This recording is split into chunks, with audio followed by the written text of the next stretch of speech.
Good morning. Twelfth biology online class में आप सभी का स्वागत है। अपने ऑनलाइन क्लास में जो कोविड-19 चल रहा है इसके तहत ऑफलाइन क्लासेज बंद चल रही हैं, इसलिए अपन ने ऑनलाइन क्लास चला रखी है। और ऑनलाइन क्लास में अपने अब तक 8 लेसन कंप्लीट हो चुके हैं। मतलब फर्स्ट यूनिट कंप्लीट हो गई और सेकंड यूनिट है, उस सेकंड यूनिट का आज लास्ट 9 लेसन आज स्टार्ट कर रहे हैं। ये लेसन कंप्लीट होते ही 2 यूनिट्स अपनी कंप्लीट हो जाती हैं। ठीक है, हो सकता है कि 9वीं यूनिट जो 9वां लेसन है ये कंप्लीट हो, तब तक कुछ राज्य सरकार की गाइडलाइंस आए और अपन ऑफलाइन की ओर अग्रसर हों। जहां तक मेरा मानना है, आप लोगों ने 8 लेसन कंप्लीट भी कर लिए हैं और साथ के साथ याद भी कर लिए होंगे। इसलिए आप लोगों के जो फर्स्ट यूनिट्स हैं और सेकंड यूनिट्स हैं, इन दोनों के आपके टेस्ट होंगे, ऑनलाइन टेस्ट लिए जाएंगे और टेस्ट में आपकी मार्किंग भी होगी, कितने मार्किंग आप लाते हो। इसलिए ये लेसन नंबर 9 कंप्लीट होने के बाद सेकंड यूनिट हो जाएगी। आप अपनी फर्स्ट यूनिट्स कंप्लीट रखें। पहली यूनिट का टेस्ट मैं पेपर आपको कुछ ही 1-2 दिन के अंदर डाल दूंगा और आप ईमानदारी से उसको पेपर को सोल्व कीजिएगा। बात मार्किंग की नहीं है, बात बिलीव की है कि आप कितना विश्वास रख पाते हैं कि जो ऑनलाइन पेपर डालेंगे ये नहीं है कि आप चीटिंग करें। बिल्कुल ईमानदारी से काम कर रहिएगा और पीडीएफ डाल के आपको चेक भी करवाइएगा। इसलिए आज लेसन नंबर जो 9 का फर्स्ट पीरियड आज पढ़ेंगे और इसमें पाठ का नाम है एंजाइम्स। ये लेसन जो एंजाइम्स है ना, इसके बारे में पहले भी आप कुछ जानते हो या नॉलेज रखते हैं। ये जो एंजाइम्स है ना, इस एंजाइम से संबंधित एक नाम सुना होगा आपने, कैटालाइसिस, उत्प्रेरक। क्या ये उत्प्रेरक? और ये जो कैटालाइसिस है ना, ये आपने खूब अच्छी तरह 10th क्लास में 11th क्लास में आपने पढ़ा भी है। सबसे पहले अपन जब एंजाइम्स पढ़े तो मैं ये जानना चाह रहा हूं कि ये जो उत्प्रेरक होते हैं ना, ये क्या होता है। क्योंकि ये उत्प्रेरक का अपन को पता है ना, तो बस हल्का सा मॉडिफाई करके एंजाइम भी आपको इजी वे में समझ में आ जाएगा। इसलिए कैटालाइसिस उत्प्रेरक आपने कई बार पढ़ा हो या जनरली आप अपन बोलते भी हैं। जैसे क्लास में 2 अच्छे दोस्त हैं और अच्छी दोस्ती है और तीसरा आदमी उनकी दोस्ती में इंटरफेयर करे, कहने का मतलब उनको भड़काने का काम करे, तो वो क्या कहेंगे, आप रहने दो, आप हमारे बीच में उत्प्रेरक की बात ही कार्य मत करो। उत्प्रेरक को अपन गांव की भाषा में सीधे सीधे ये कह सकते हैं, जो गांव में शादी ब्याह कराते हैं और बीच में जो मीडिएटर आदमी होता है ना, उसको क्या कहते हैं, बिचौला कहते हैं ना। वो बिचौला ही क्या है, उत्प्रेरक होता है। न तो उसकी हल्दी लगे न उसकी फिटड़ी लगे, मतलब उसका 1 रुपए का खर्चा नहीं होता है और चल दोनों तरफ से शादी ब्याह का मजा लेता है आराम से, और लास्ट में खुद बिना कोई खर्चे के सेफ निकल जाता है। निकलता है नहीं निकलता है, तो किसकी बात ही काम कर रहा है वो, उत्प्रेरक की बात ही। चाहे तो वो विक्रिया की दर को बढ़ा सकता है, चाहे तो शादी जल्दी करा सकता है, चाहे वो अभिक्रिया की दर को कम कर सकता है, चाहे वो शादी को देरी से भी कर सकता है, और चाहे तो वो शादी को कैंसिल भी करा सकता है। इसीलिए जो उत्प्रेरक होते हैं ना, ये उत्प्रेरक क्या होते हैं, ये इस प्रकार के फैक्टर्स होते हैं जो किसी रासायनिक अभिक्रिया की दर में परिवर्तन कर देते हैं। सुनिएगा ध्यान, रासायनिक अभिक्रिया की दर में जो परिवर्तन करते हैं वो क्या कहलाते हैं, उत्प्रेरक कहलाते हैं। तो आपको सर एंजाइम्स क्या होते हैं? ये एंजाइम्स होते हैं ना, ये एंजाइम्स भी एक प्रकार के उत्प्रेरक ही हैं, लेकिन इन्हें क्या कहते हैं? इन्हें कहते हैं जैव उत्प्रेरक। क्या कह सकते हैं ना? जैव उत्प्रेरक कह सकते हैं। क्यों? क्योंकि जो कैटालाइसिस होते हैं, उत्प्रेरक होते हैं ना, ये तो रासायनिक अभिक्रिया होती हैं। कौन सी? रासायनिक अभिक्रिया होती हैं, इनकी दर में परिवर्तन करते हैं। और जो ये जैव होते हैं, जिसको बड़े एंजाइम्स कहते हैं, क्या कहते हैं इनको? जो एंजाइम्स हैं, ये एंजाइम्स क्या करते हैं? जो जैव रासायनिक क्रिया होती है। कौन सी?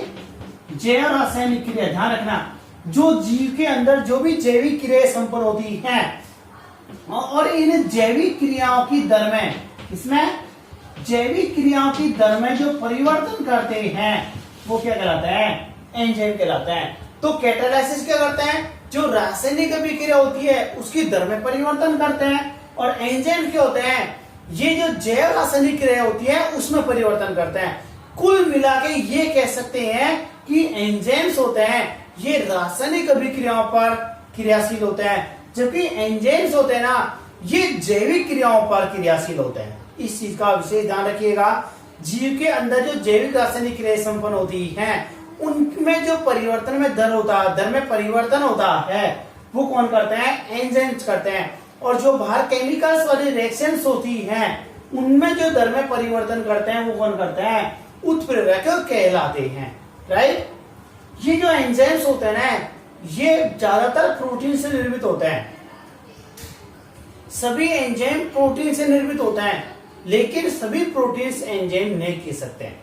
सभी एंजाइम प्रोटीन से बने होते हैं, लेकिन सभी प्रोटीन एंजाइम से नहीं हो सकती।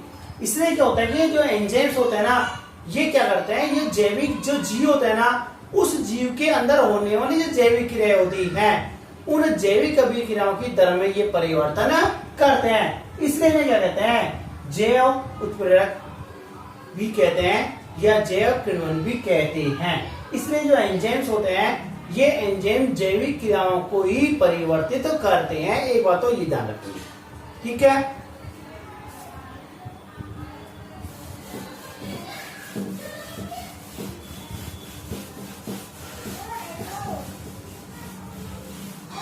सबसे पहले नया पेज खोलिएगा, और नए पेज खोलने के बाद में लेसन नंबर 9 डालो, और लेसन नंबर 9 डालने के बाद में तो नाम डालो एंजाइम्स, पाठ का नाम डालो एंजाइम्स, डालो, ये काम करो।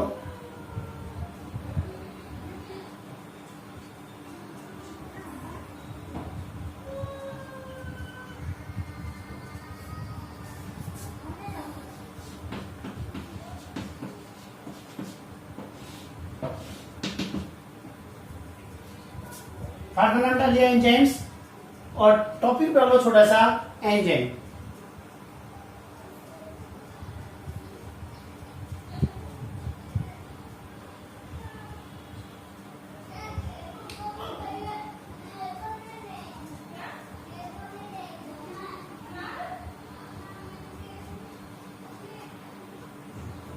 हो गया? टॉपिक डालो एंजाइम्स, और इसकी परिभाषा लिखिए।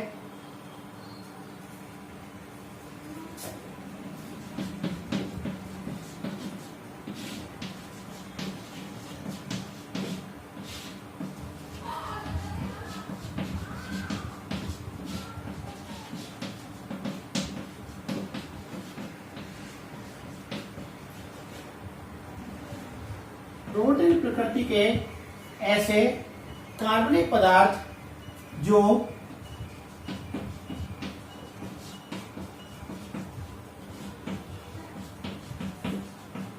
जीवित कोशिकाओं में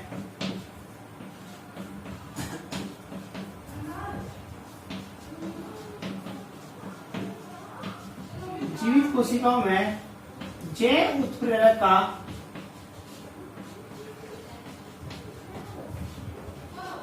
कार्य करते हैं, एंजाइम्स या प्रकीणु कहलाते हैं। एंजाइम्स या प्रकीणु कहलाता है। मैंने ये कहा था प्रोटीन, मैंने आपसे कहा था कि एंजाइम किससे बने होते हैं, प्रोटीन से बने होते हैं।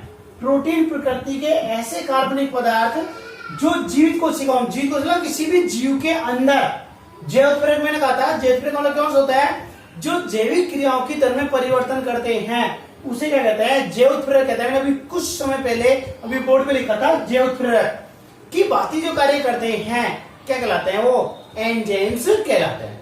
ठीक है, ये परिभाषा नोट करो, इसके बारे में कुछ पॉइंट्स लिखवा देता हूं एंजाइम्स के, पॉइंट वाइज पहले परिभाषा लिखिएगा।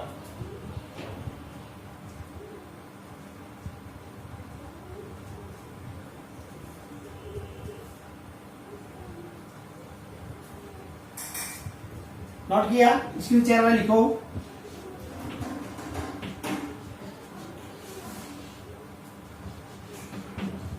एंजाइम प्रोटीन से निर्मित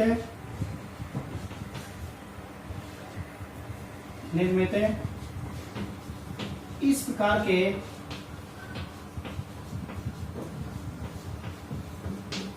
जैव उत्प्रेरक होते हैं, इस प्रकार के जैव उत्प्रेरक होते हैं जो जैव रासायनिक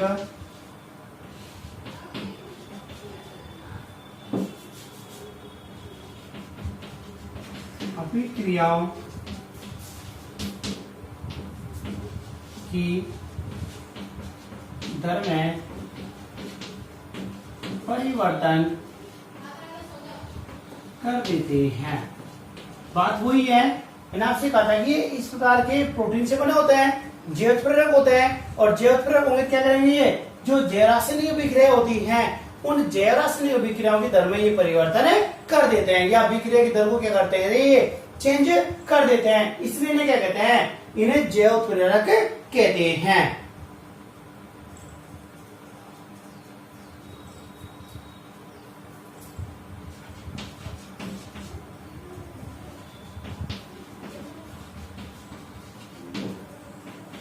ये अभिकारकों की सक्रियण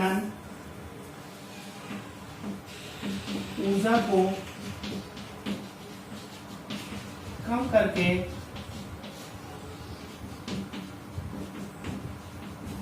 अभिक्रिया की दर को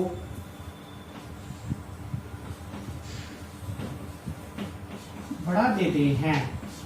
क्या करते हैं ये जो सक्रियण, जो अभिकारक होते हैं, दो होते हैं, एक तो अभिकारक होता है और एक उत्पाद होता है। तीर के निशान से पहले जो होता है वो तो अभिकारक कहलाता है, और तीर के निशान के बाद में जो लिखते हैं वो क्या कहलाता है, वो उत्पाद कहलाता है। जैसे हम लिखते हैं ए बी, ए तो क्या कहलाएगा, ये क्रिया कहलाता है, बी क्या कहलाता है, ये उत्पाद कहलाता है। तो जो इससे अभिकारक होता है या क्रियाकारक होता है, इसकी जो एक्टिवेशन एनर्जी होती है, अभी आगे पढ़ेंगे, सक्रियण ऊर्जा पढ़ेंगे आगे, इसकी जो एक्टिवेशन एनर्जी होती है इसमें कम करके, और जो उत्पाद बनाने की जो रेट होती है उसको क्या कर देता है, ये बढ़ा देता है। इसलिए क्या कहते हैं कि जो अभिकारक होते हैं इनकी सक्रियण ऊर्जा में क्या करता है, ये कमी करता है, और सक्रियण ऊर्जा में कमी करने के बाद में ये अभिक्रिया की दर को बढ़ा देते हैं।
अपने जो बायोकेमिस्ट्री होती है उस बायोकेमिस्ट्री की वह ब्रांच, वह शाखा जिसमें अपन एंजाइम्स का अध्ययन करते हैं, और जो एंजाइम्स का अध्ययन करते हैं ना इसे क्या कहते हैं, एंजाइमोलॉजी कहते हैं। जिसमें अध्ययन किया जाता है वो क्या कहलाती है, वो एंजाइमोलॉजी कहलाती है। यहाँ तो नोट करो, आगे में लिखवाता हूँ, यहाँ तो नोट करो एक बार इसको।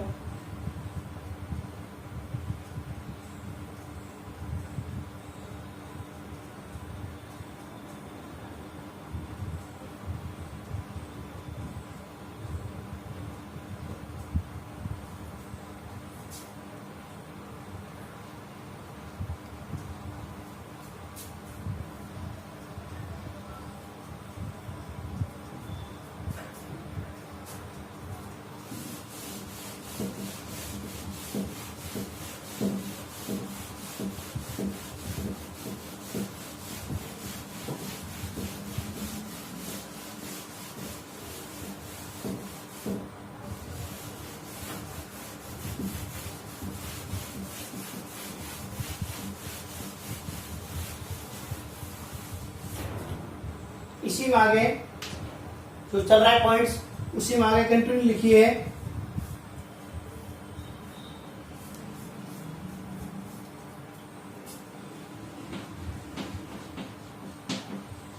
ये एंजाइम प्रोटीन से निर्मित होते हैं तथा जैव रासायनिक उत्प्रेरक भी कहलाते हैं। इसलिए जीवित कोशिकाओं में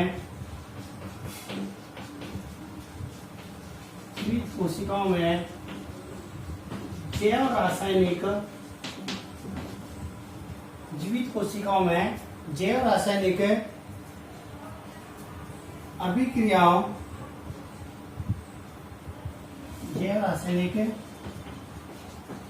अभिक्रियाओं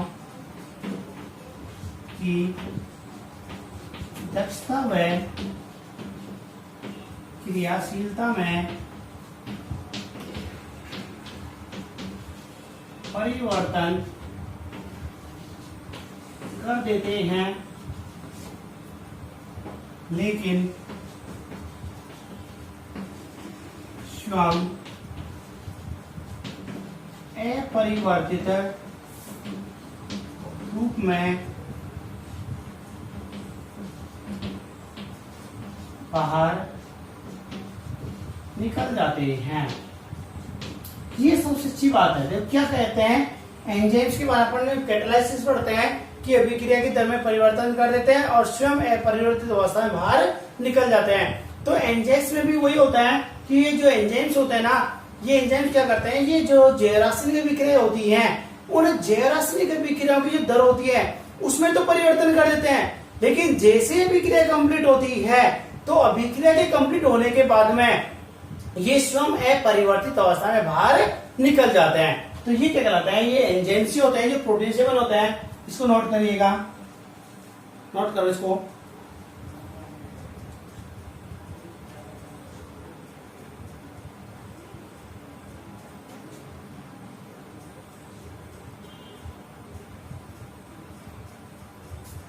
ओके,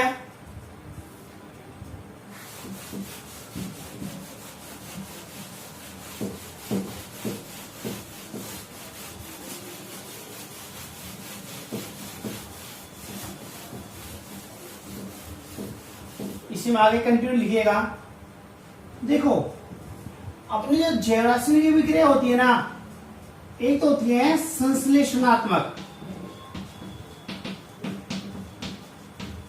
संश्लेषणात्मक क्रियाएं और एक होती है विघटनात्मक क्रियाएं। इससे समझ में नहीं आ रहा था आपको? संश्लेषणात्मक अभिक्रिया मतलब जिनमें पदार्थों का संश्लेषण होता है, द्रव होता है, और विघटनात्मक मतलब टूटना होता है। जब अपन किसी चीज को जोड़ते हैं तो ऊर्जा की आवश्यकता होती है, और जब कोई चीज टूटती है तो ऊर्जा मुक्त होती है। सीधी सी बात है कि जीव के अंदर ऐसी जो रासायनिक अभिक्रियाएं जिनको संपन्न होने के लिए ऊर्जा की आवश्यकता होती है। और विकिरणात्मक ऊर्जा कौन सी होती है? विकिरणात्मक क्रिया कौन सी होती है? जीव जो जटिल अणु होते हैं उनके टूटने से छोटे छोटे अणु विघटित होते हैं तो उससे ऊर्जा मुक्त होती है। वो कौन सी होती है? विकिरणात्मक होती है। जैसे श्वसन क्रिया है, श्वसन कौन सी क्रिया है? विकिरणात्मक क्रिया है। क्यों? क्योंकि श्वसन क्रिया से ऊर्जा का निर्माण होता है, और ऊर्जा अपन क्या करते हैं? जैविक क्रियाओं में अपन काम में लेते हैं, तो वो कौन सी होती है? विकिरणात्मक क्रिया होती है। ये तो आपने नहीं सुना होगा, लेकिन आपने सुना होगा एनाबॉलिक क्रिया। एनाबॉलिक, और इसको बोलते हैं कैटाबॉलिक। सुनाइए तो, ये भी नहीं सुना होगा तो आपने ये सुना होगा उपचय क्रिया, और इसको अपन कहते हैं अपचय क्रिया। सुनाइए ये बात, आप सुनो। ये तो कहलाती है एनाबॉलिक और ये कहलाती है कैटाबॉलिक, और दोनों जो कंबाइंड रूप से बोलते हैं इसको बोलते हैं मेटाबॉलिक। क्या बोलते हैं इसको? इसको बोलते हैं मेटाबॉलिक। दोनों को संयुक्त रूप से जो क्रिया होती है, जैसे आपने सुना होगा रेडॉक्स अभिक्रिया, सुना है? उसी प्रकार से जिसमें एनाबॉलिक और कैटाबॉलिक दोनों क्रियाएं होती हैं, इसको अपन बायोलॉजिकल रूप से क्या कहते हैं? इसको बोलते हैं मेटाबॉलिक क्रियाएं। ये मेटाबॉलिक क्रियाएं अपने बॉडी में होती हैं, जो अपने एनर्जी और जो बॉडी क्रिया होती है उनको बैलेंस करता है। तो जो संश्लेषणात्मक क्रिया होती है, एनाबॉलिक क्रिया होती है, इसमें तो क्या होता है? ऊर्जा की आवश्यकता होती है। ऊर्जा की आवश्यकता होती है। और जो कैटाबॉलिक होती है ना, इसमें ऊर्जा मुक्त होती है। इस चीज को आप ध्यान रखिएगा। इसमें जटिल अणु सरल अणु में टूटते हैं, इसमें वृहद अणु सरल अणुओं में विघटित होते हैं। इसमें सरल अणु जुड़कर वृहद अणु का निर्माण करता है।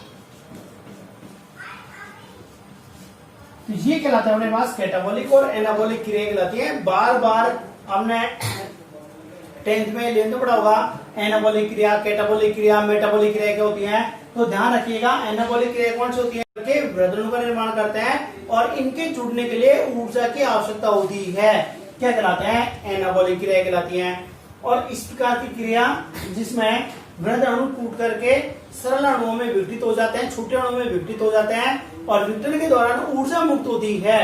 क्या कहलाती है? कैटाबॉलिक क्रिया कहलाती है। और जब कैटाबॉलिक और एनाबॉलिक क्रियाएं संपन्न होती हैं तो उसे संयुक्त रूप से मेटाबॉलिक क्रिया कहते हैं। ठीक है, मैं ये लिखना चाह रहा था। तो पहले आप नोट डाल के लिखिए एनाबॉलिक या उपचय, उसी में एरो डाल के लिखिएगा, स्टार डालिएगा एरो के बाद में, इसमें लिखो एनाबॉलिक या उपचय क्रिया।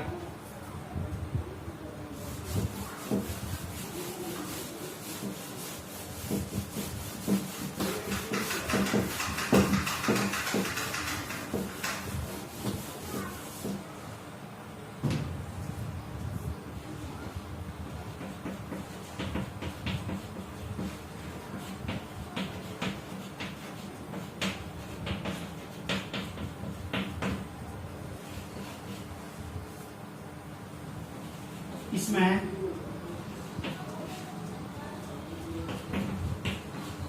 छोटे छोटे अणु मिलकर वृहद अणु का निर्माण करते हैं।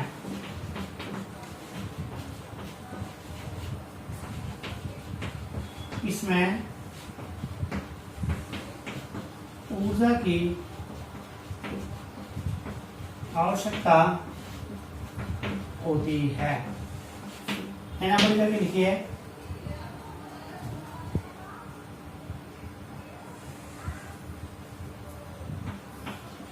ये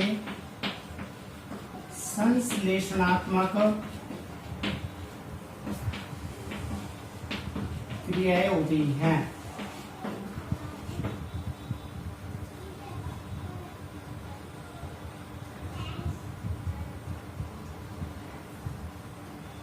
हो गया। और इसका अपोजिट लिख लो कैटाबॉलिक। नीचे दोबारा एरो डाल करके कैटाबॉलिक।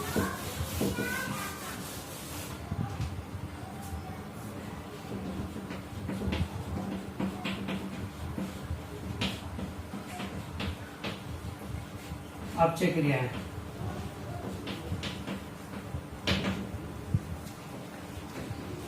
इसमें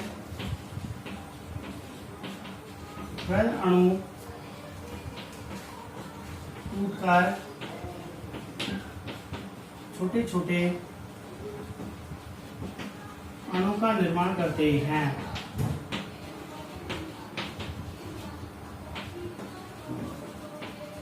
इसमें ऊर्जा मुक्त होती है। ये विघटनात्मक क्रियाएं होती हैं। ये कैटाबॉलिक और एनाबॉलिक दोनों क्रियाएं लिखो, दोनों कंप्लीट हो गई है।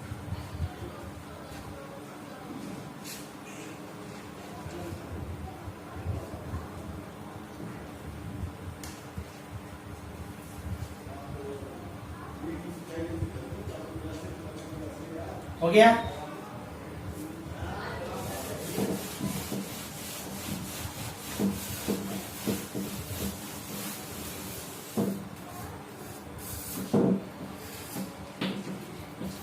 उपापचय इसको बोलते हैं मेटाबॉलिक।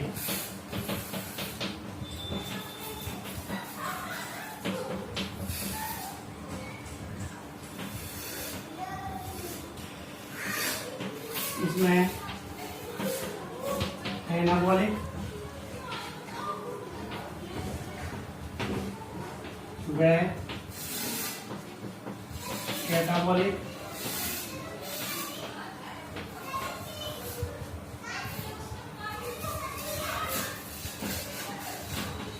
क्रियाएं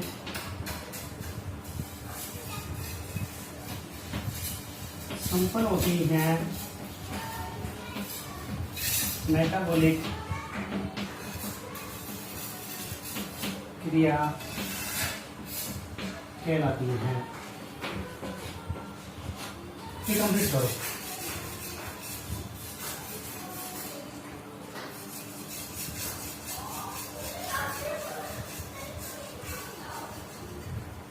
हो गया।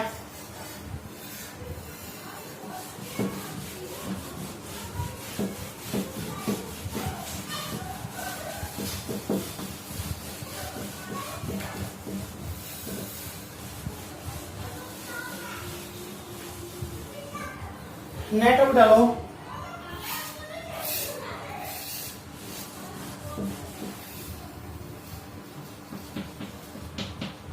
एंजाइम की खोज, एंजाइम्स की खोज।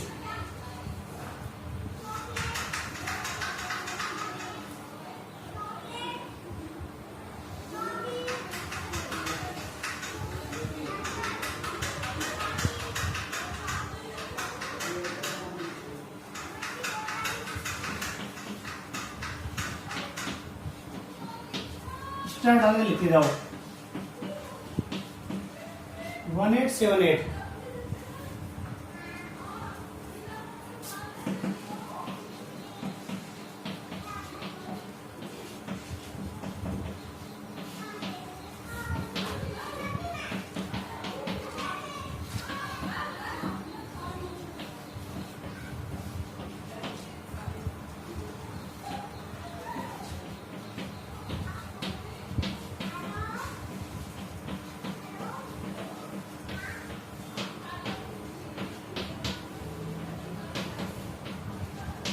सेम उतारते जाओ।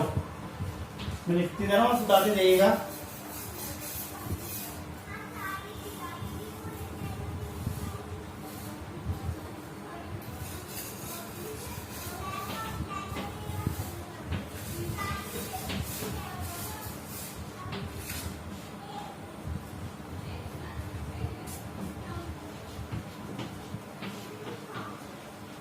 कोशिकाओं में जैमेज एंजाइम को खोजा।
जो कुछ खोजे हैं बहुत सारी हैं, लेकिन मैंने आपको शॉर्ट में काम चीज बताई है कि सबसे पहले जो कोने नाम का वैज्ञानिक था, इस कोने नामक वैज्ञानिक ने सबसे पहले एंजाइम शब्द का प्रयोग किया था।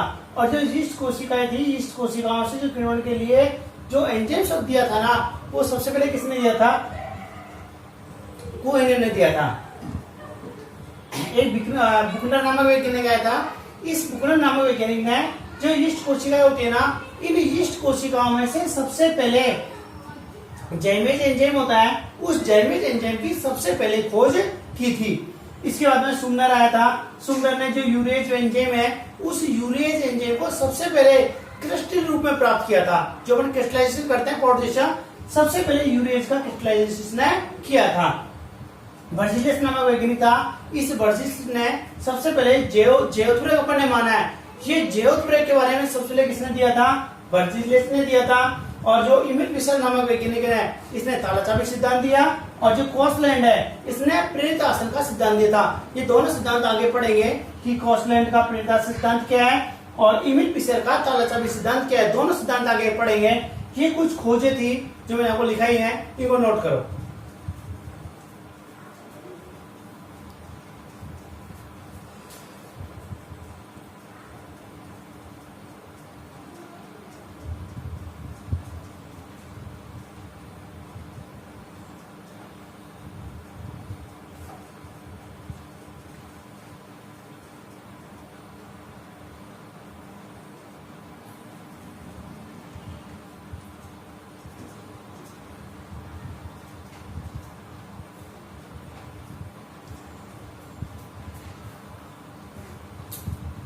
क्या आज कुछ एंजाइम्स के बारे में नॉर्मल बताया था और कुछ खोजें भी इसके बारे में लिखाई है।